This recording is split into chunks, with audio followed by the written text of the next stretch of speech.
Welcome into the Alabama Football Report. I am your host, Chris Daughtry. We appreciate you guys for joining us for our show today. We're going to be breaking down two transfers that I don't think enough people have been talking enough about. I think they've been kind of underrated. When it comes to the transfers that Alabama's brought in, you know, the Crimson Tide lost a lot of guys after Nick Saban retired, but Kalen DeBoer and this staff were able to bring in a lot of good replacements for this team. So we're going to break those guys down. But before we get into that, I want to ask you guys to follow me on Twitter. I've been getting more active on there. Hadn't been very active before on Twitter, but I'm definitely trying to get more content out for you guys. We're going to put all of our videos out there on my Twitter page and some other, different content things as well. So give me a follow at Chris Chat Sports on Twitter or X, whatever you're calling it these days. And any new followers that I get from this video are going to get a shout out on a future video.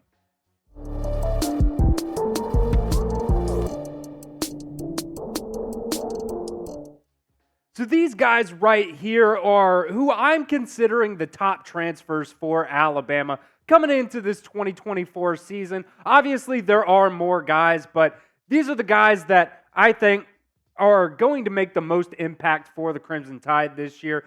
Germie Bernard, obviously one of the top guys, could be one of Alabama's top wide receivers, coming over with Kalen DeBoer from Washington. And then Kadyn Proctor, flip-flop from Bama to Iowa, back to Alabama. Never took a snap for Iowa, but he is back with the Crimson Tide now. And then Parker Brailsford, definitely an upgrade at center, in my opinion. Also coming over from Washington with Kalen DeBoer. And then Keon Sabb. He's probably going to be a starting safety for you. He was like safety 2.5-ish for Michigan last year. Definitely got a lot of good playing time for Michigan last year. I think he's definitely going to fill, that Caleb Downs role to an extent anyways for Alabama this year.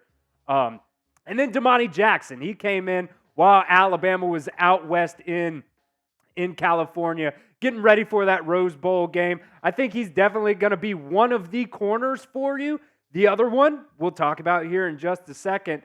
LT Overton, another guy I think is definitely going to get some playing time for Alabama this year. And then Graham Nicholson from the Miami of Ohio coming in to be our kicker this year. And then Geno VanDeMark. I put him on this list, not necessarily because he's not going to start for Alabama this year, but he's going to be that interior 2 guy. I think if any of those guys at the guard position or the center position go down, fingers crossed none of that happens, I think Geno VanDeMark is going to be your first guy up on the interior of that offensive line.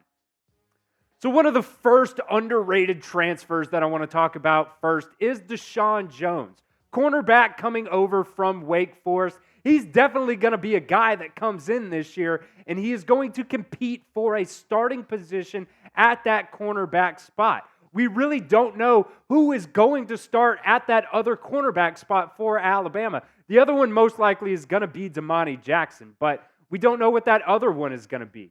DaShawn Jones started 11 games for Wake Forest, and 10 of those games he started in 2023. So we'll break it down a little bit later, but a lot of snaps for DaShawn Jones. One of those things for Alabama in that secondary, they don't have a ton of playing experience. And like I said, he is definitely going to compete for one of those starting cornerback spots. So let me know in the comments section right now, guys. It is the pinned comment on today's video. Do you guys think DaShawn Jones is going to end up starting at corner for Alabama here in 2024? Type Y for yes or N for no in the comments section. Like I said, it is the pinned comment on today's video. So if that ad comes here on YouTube, that's fine. Nobody wants to watch the ad anyways. I know I definitely don't. So get down there at the pinned comment and type Y for yes or N for no. This is what Clint Lamb of BamaOnLine said about DaShawn Jones when he came in as a transfer for Alabama. He said Alabama was short on its cornerback numbers throughout the spring, but Jones does more than just put another body in the room. He's good enough to start and make an impact even in the SEC, similar to Domani Jackson. He isn't limited to being a one-year stopgap because he still has 2 more years of eligibility remaining. That means his presence should create important competition, whether that be in the short or long term. In other words, DeBoer and company hit a home run with this signing. Now, DaShawn Jones, like I said, he's played a decent amount for Wake Forest. He's coming in as a redshirt junior. He's played 2, years for Wake Forest. 2022 played 290 snaps, and in that time was pretty decent. Only gave up 146 yards, 1 touchdown. Last year, pretty much doubled his snap counts for the most part.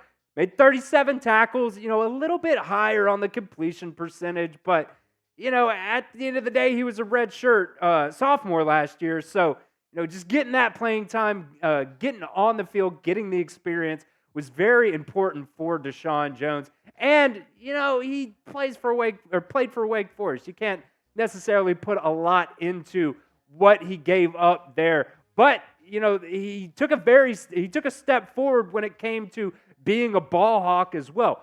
3 interceptions last year for him, leading Wake Forest in that category, as well as 2 pass breakups.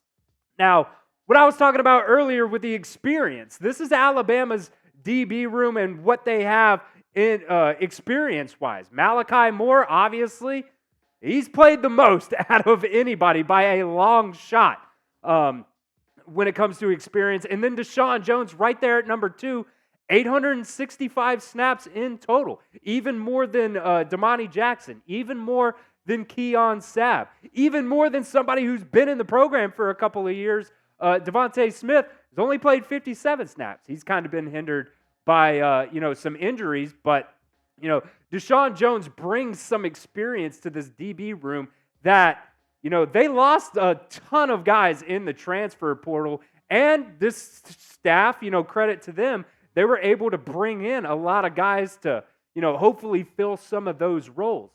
And when it comes to the number of snaps that DaShawn Jones actually has played in college football so far, he's very versatile. And this is what Kane Womack really likes on the defensive side of the ball, somebody that you can play in different spots. You see here at the left cornerback position, he's played 478 snaps at that right cornerback position. He's played 291 snaps.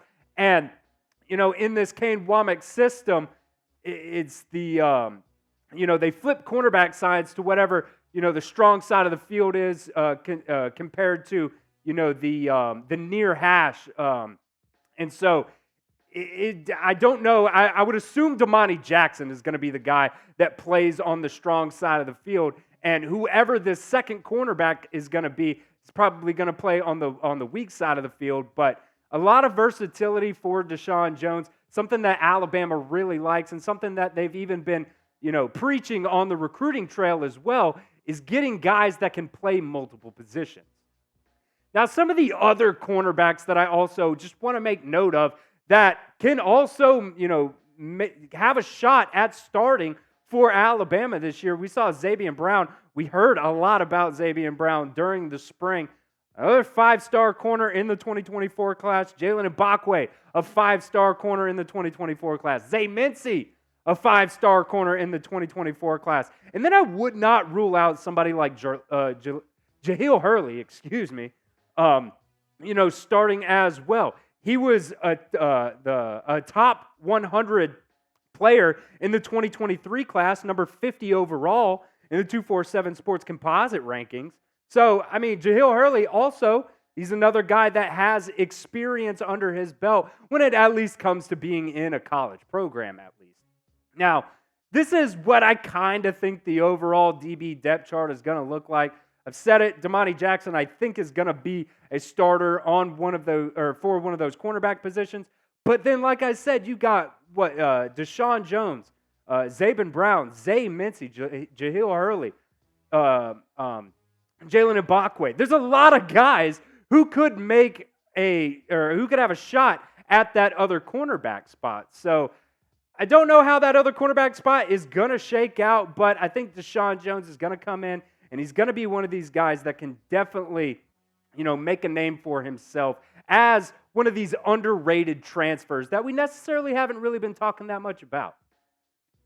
Make sure you guys get ready for the NFL season. Alabama has had a track record of putting players into the NFL, and you can support those players by going to chatsports.com/NFL jerseys, and you can get jerseys from all of those previous, Alabama alumni that are now into the NFL. Just go to chatsports.com/NFL jersey. That link will be in the comment section and the description of today's show. There will also be a little clickable link that you guys can click right over there. Go get you a former Alabama player jersey that is now in the NFL. Just go to chatsports.com/NFL jerseys. The second underrated transfer that I want to bring up here is Josh Cuevas. I think he's a guy that no one has really talked about that much, and I think he's got a lot of athleticism at that tight end position. You look at the tight end depth chart right here, I think this is how it's kind of going to shake out, at least to start the season anyways. You got C.J. Dupree. He came in last year, played a decent role for Alabama. And then Danny Lewis Jr., I really like Danny Lewis Jr. I don't think he was used near enough last year with Tommy Rees. That's another thing. I just don't think Tommy Rees used a lot of the weapons that they had last year, to their, top potential. And then you got, Robbie Oots, who has been in the program for a few years now, but really hasn't, shown much more than just really being a blocking tight end. Sure, he can catch some passes. He might be a guy that, they can put out in the formation and have him, sneak out and kind of, catch the defense off guard to catch a pass or something. But I really do believe that Josh Cuevas is a guy that can come in and put up some numbers for Alabama. He started off at Cal Poly, and, his first year as a freshman played a little bit. But then that second year, he really took off. 58 receptions, 678 yards, pretty solid average, and then 6 touchdowns. And then he transfers to Washington, and he's coming into Alabama. He's got 2 more years of eligibility left. And last year at Washington, he's only got 4 receptions, but these are what those receptions went for. He had 2 receptions for 57 yards, 1 reception for 31 yards. That was the touchdown that he has there. And then the other one went for 19 yards. And he's also going to be able to play on special teams, 285 special team snaps for Josh Cuevas last year at Washington. So whether he's going to make, a run at, the offensive side of the ball, getting on the field, making plays for Alabama, that's yet to be seen. But he's definitely going to be one of those other guys that at least plays on special teams for the Crimson Tide this year. And then you look at the other tight ends that Alabama has had for the past couple of seasons. C.J. Dupree, career stats, he started off his first 2 years at Maryland, then transferred to Alabama. He's had a pretty decent run, at least for a tight end, 44 receptions, 526 yards, a few touchdowns. Danny Lewis Jr., he's played in 19 games. Most of those games have been, playing special teams. But I think he's definitely an athletic guy. He's super big. He can definitely block. We know that. I think Danny Lewis Jr. is also one of those guys that can be utilized more than he was in the past. And then Robbie Oots, like I said, I think he's kind of going to be one of those guys that if they're going to throw to him, it's going to be one of those situations, I think, that, they're catching the defense off guard. But, I don't want to hate on Robbie Oots. I really like Robbie Oots as a player as well. So I think Alabama's tight end room is set up in a pretty solid spot overall. So I want to hear from you guys one more time in the comment section here. Who do you think is going to be tight end 2? I definitely think C.J. Dupree is tight end 1 on this team. So let me know in the comment section. If you think it's Josh Cuevas, type JC in the comment section. If you think it's Danny Lewis Jr., type DL. Or if you think it's Robbie Oots, type RO right now in the comment section. And before we get out of here, make sure you guys are subscribed right here to the Alabama Football Report. We've got a lot of content coming up for you guys, and I am so excited for the Alabama football season to start. We're 51 days away from Alabama taking the field, so make sure you guys are subscribed right here to the Alabama Football Report.